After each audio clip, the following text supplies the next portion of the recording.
তোমরা যারা class 11 second সেমিস্টারের পরীক্ষা দেবে এবং তোমাদের যেটা শিক্ষাবিজ্ঞান বিষয়টি রয়েছে, তোমাদের শিক্ষাবিজ্ঞান থেকে গুরুত্বপূর্ণ প্রশ্ন আজকে এই ভিডিওতে আলোচনা করবো। তোমরা ভিডিওটা শেষ পর্যন্ত দেখতে থাকো। সবার প্রথম তোমাদের মান 10-এর প্রশ্ন। কৈশোরকালকে উৎকণ্ঠা বা দ্বন্দ্বের কাল বলা হয় কেন? কৈশোরকালে চাহিদা পূরণে পিতামাতার ভূমিকা আলোচনা করো। হান্টার কমিশনের প্রাথমিক শিক্ষা সম্পর্কে সুপারিশটি সংক্ষেপে লেখো। 1954 সালের উডের ডেসপ্যাচের সুপারিশগুলি লেখো।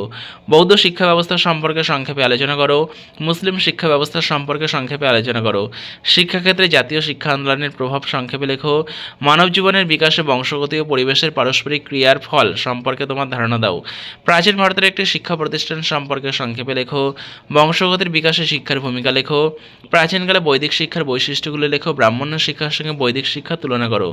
বাল্যকালের শিক্ষা সম্পর্কে তোমার ধারণা দাও। সার্জেন্ট বা স্যাডলার কমিশনের অবদান সীমাবদ্ধতা। শৈশব বলতে কী বোঝো? শৈশবের বিকাশমূলক বৈশিষ্ট্য। কৈশোর বা বয়ঃসন্ধিকাল বলতে কী বোঝো? বয়ঃসন্ধিকালের বিকাশমূলক বৈশিষ্ট্য। প্রাচীন ভারতের তক্ষশিলা বিশ্ববিদ্যালয়ের গুরুত্ব। নালন্দা বিশ্ববিদ্যালয়ের উপর টিকা লেখো। বিক্রমশিলা বিশ্ববিদ্যালয়ের সংক্ষিপ্ত বর্ণনা দাও। উডের ডেসপ্যাচের শিক্ষাগত গুরুত্ব।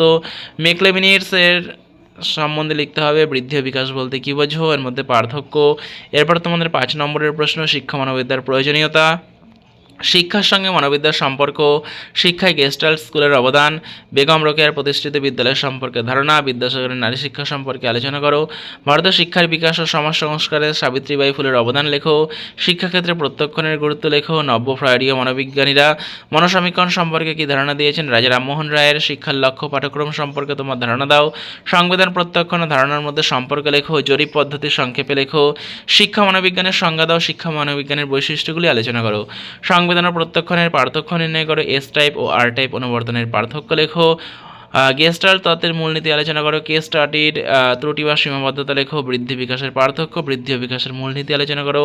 মাধ্যমিক শিক্ষা বলতে কী বোঝো? মাধ্যমিক শিক্ষার উদ্দেশ্য পাঠ্যক্রম। কোঠারি কমিশন প্রস্তাবিত মাধ্যমিক শিক্ষার পাঠ্যক্রম উচ্চ মাধ্যমিক স্তরের পাঠ্যক্রম সম্পর্কে সংক্ষেপে আলোচনা করো। সমাজ সংস্কার ও শিক্ষা সংস্কারে রাজা রামমোহন রায়ের অবদান লেখো। বিদ্যাসাগরের শিক্ষা সংস্কারমূলক কাজগুলো সংক্ষেপে আলোচনা করো। সমাজ সংস্কারক হিসেবে বেগম রোকেয়ার কাজগুলো সংক্ষেপে আলোচনা করো। স্কিনার বক্স সম্পর্কে আলোচনা করো। ধারণা বলতে কী বোঝো? ধারণা গঠনের স্তরগুলি আলোচনা করো। এরপরে তোমাদের 2 নম্বরের প্রশ্ন রয়েছে, এগুলো তোমরা ভালো করে পড়বে। যেগুলো স্টার দেওয়া রয়েছে ওগুলো একদম মিস করবে না। আর তোমাদের কোন বিষয়ে সাজেশন প্রয়োজন তোমরা সেটা নিচে কমেন্ট করে জানাতে পারো। তোমরা যদি চ্যানেলে নতুন হও চ্যানেলটা সাবস্ক্রাইব করে রেখো এরকমই ভিডিও পাওয়ার জন্য। তো এর পরবর্তী ভিডিওগুলোতে তোমরা যদি চাও তো প্রশ্ন উত্তর সহ তোমাদের সঙ্গে সাজেশন শেয়ার করা হবে। তোমরা কিন্তু অবশ্যই কমেন্ট করে জানিও, পারলে ভিডিওটা বন্ধুদের সঙ্গে শেয়ার করে দিও। আর ভিডিওটা শেষ পর্যন্ত দেখার জন্য তোমাদের অসংখ্য ধন্যবাদ।